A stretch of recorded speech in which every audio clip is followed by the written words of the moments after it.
Please welcome our next President of the United States, Kamala Harris. Good evening, Wisconsin!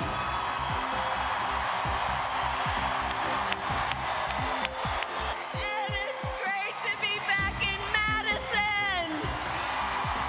And you know I got some Madison cred, right? Oh, thank you all. It really is great to be back. Thank you all for being here. Thank you. And can we please thank Bill for fighting every day for the working people of America.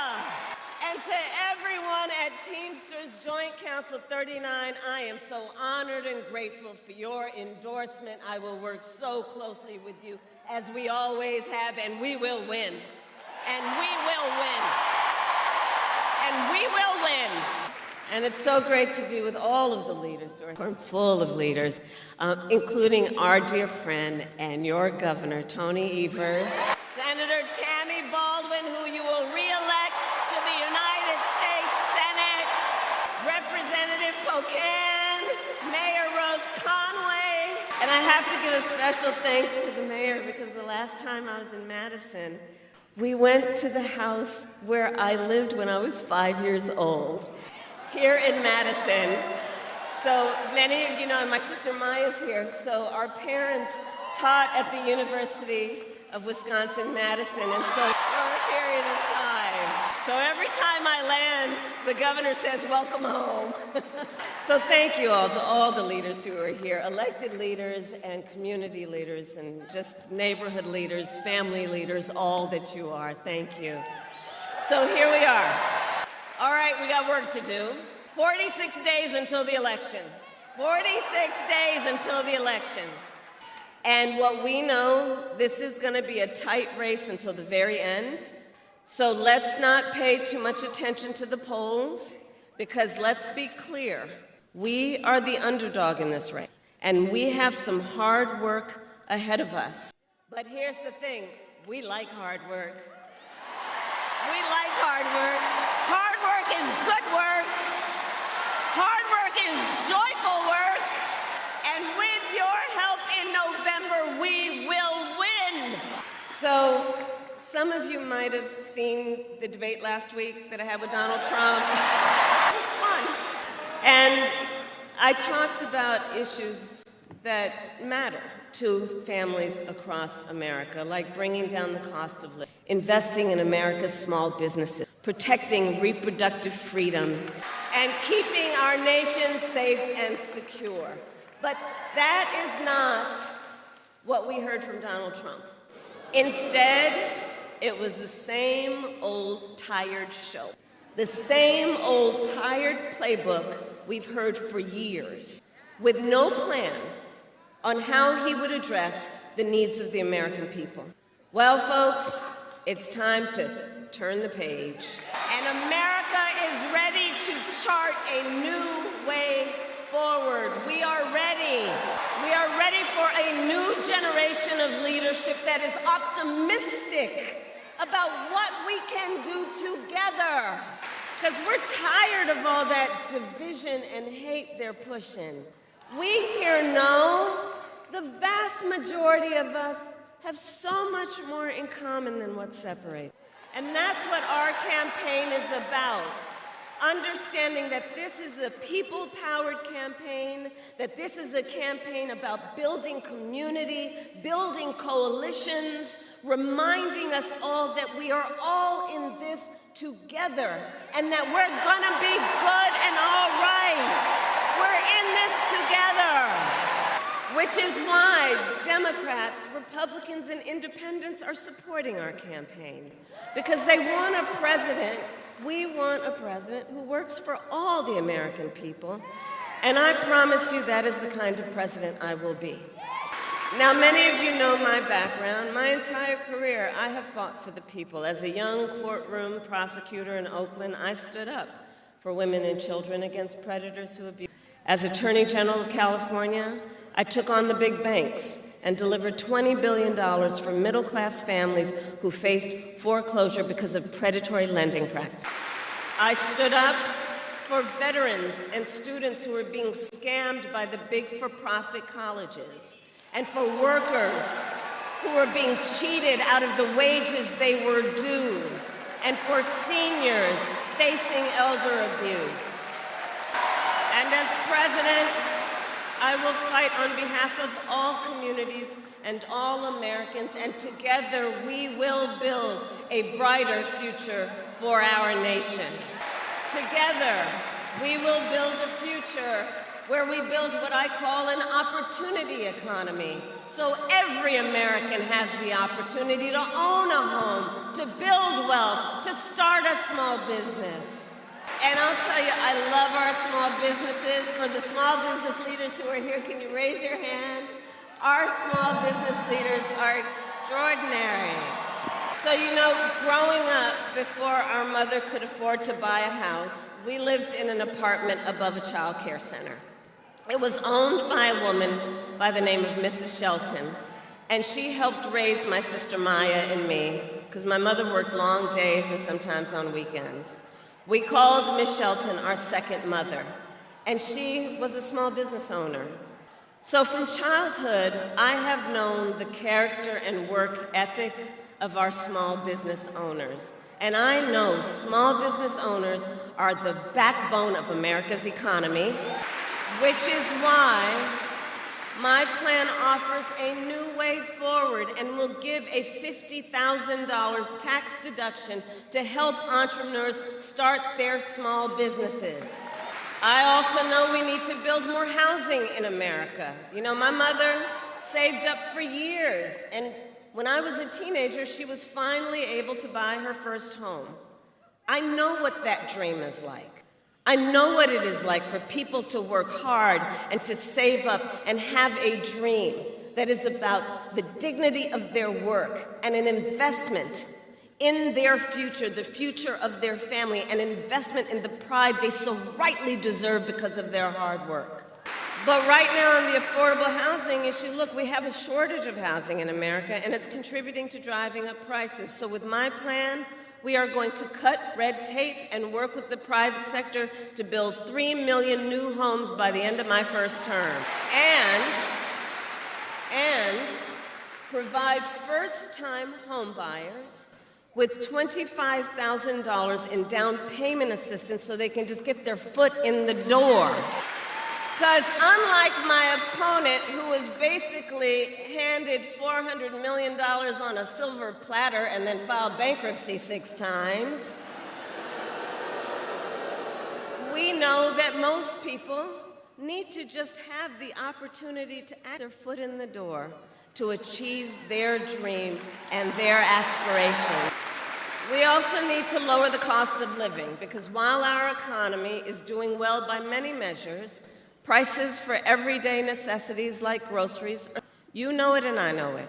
So I have a plan to lower costs on everything ranging from healthcare to groceries, including taking on corporate price gouging. And my plan includes giving a tax cut to 100 million Americans, including $6,000, by expanding the child tax credit for the first year of a child's life to help young and new parents buy a car seat, a crib, baby clothes, in that most significant phase of their development. And all of this is to say, I will always put the middle class and working families first. I come from the middle class, and I have never forgotten where I come from. And I never will. And I never will. Now, Donald Trump, well, he has a different plan.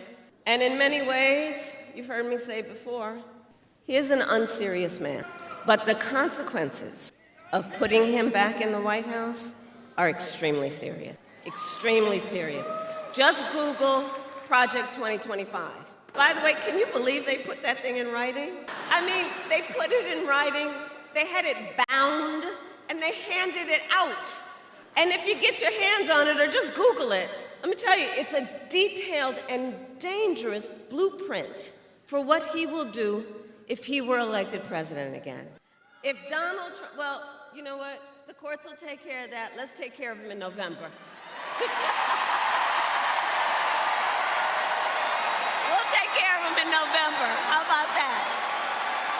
But if you look at what he's up to, Donald Trump will give billionaires and big corporations massive tax cuts. He intends to cut Social Security and Medicare.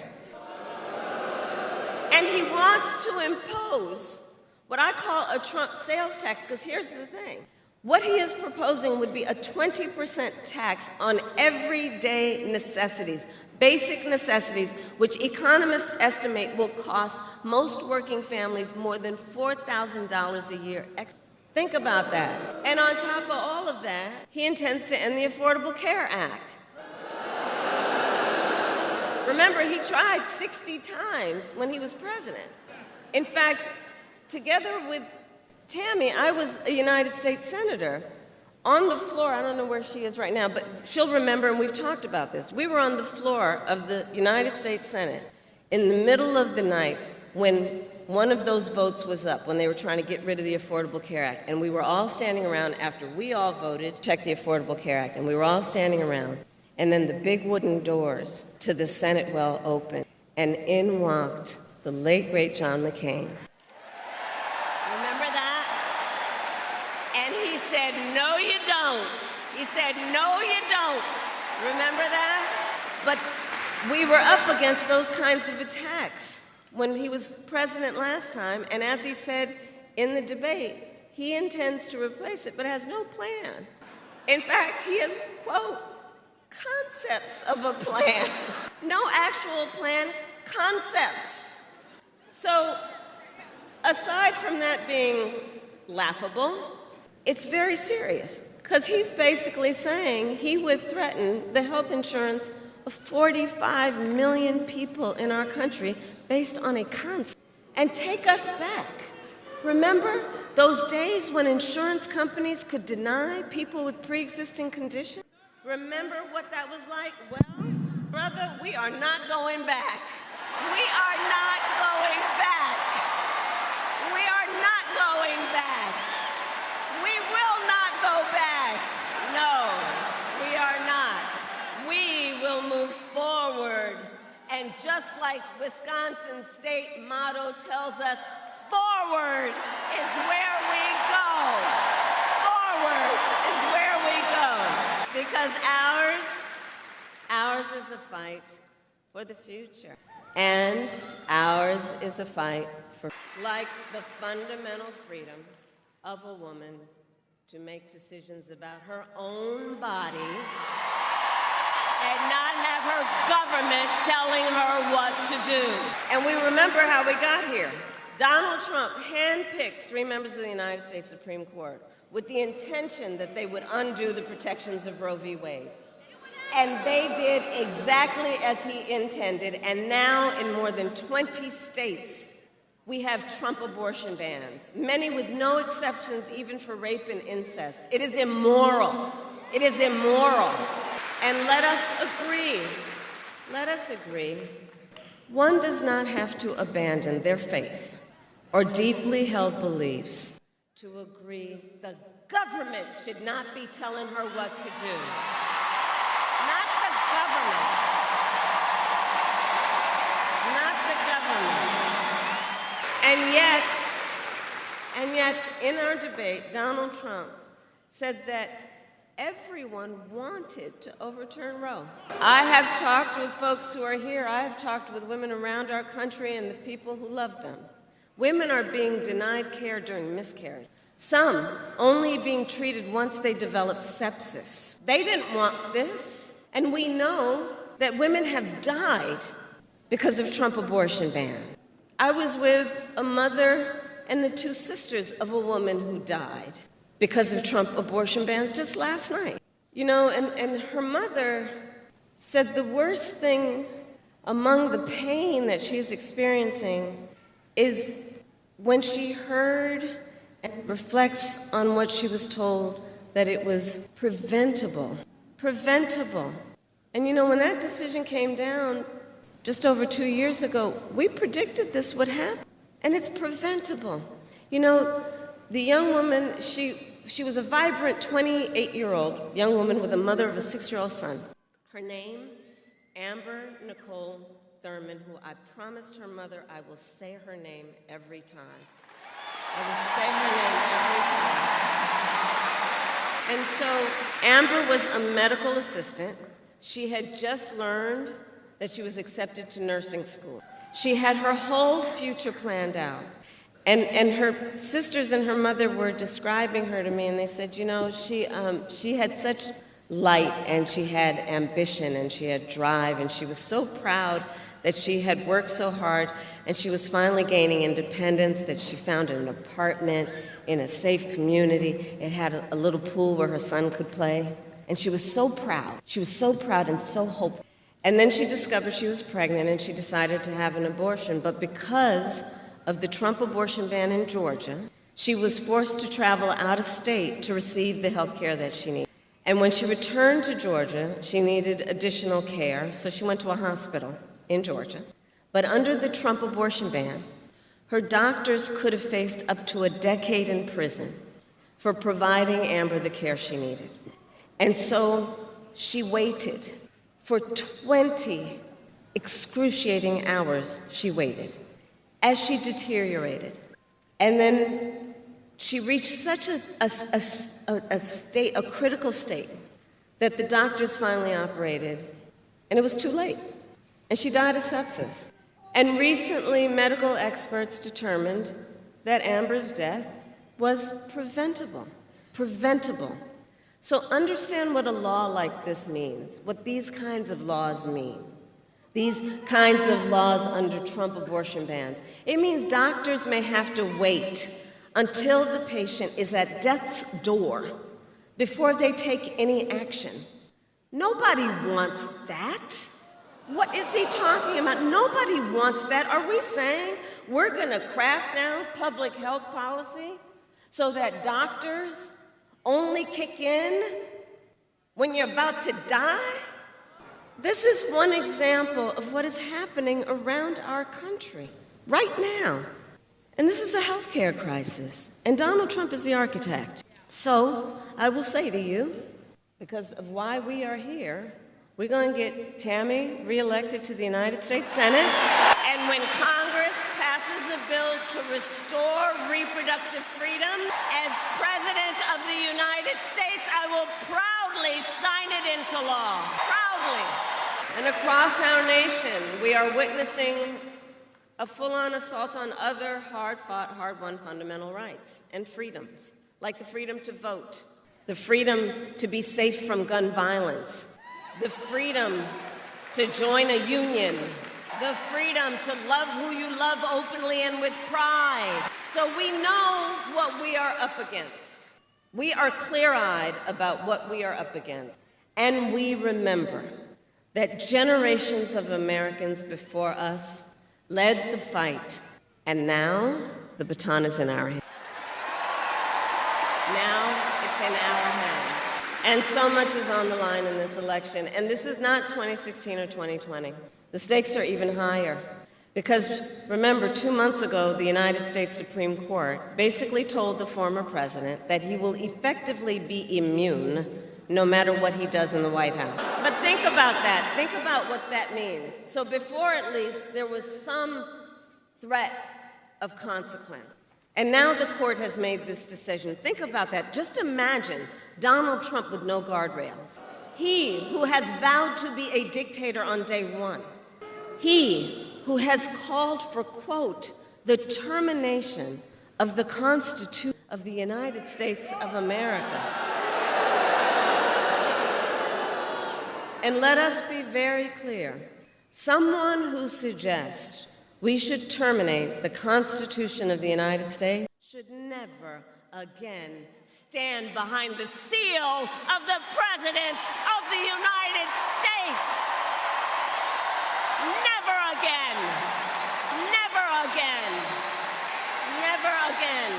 So, Wisconsin, it all comes down to this. We are here together because we love our country. We love our country. And we understand the awesome responsibility that comes with the greatest privilege on earth, the privilege and pride of being an American. The privilege and pride of being an American. And I do believe that it is one of the highest forms of patriotism to fight for the ideals of our country and to fight to realize the promise of America.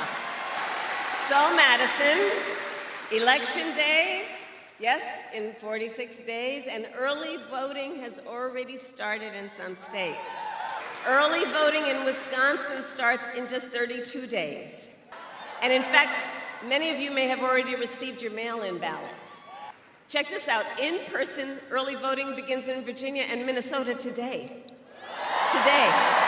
And don't we love Tim Walz? He's so good. He's so good. So all that to say, the election is basically here.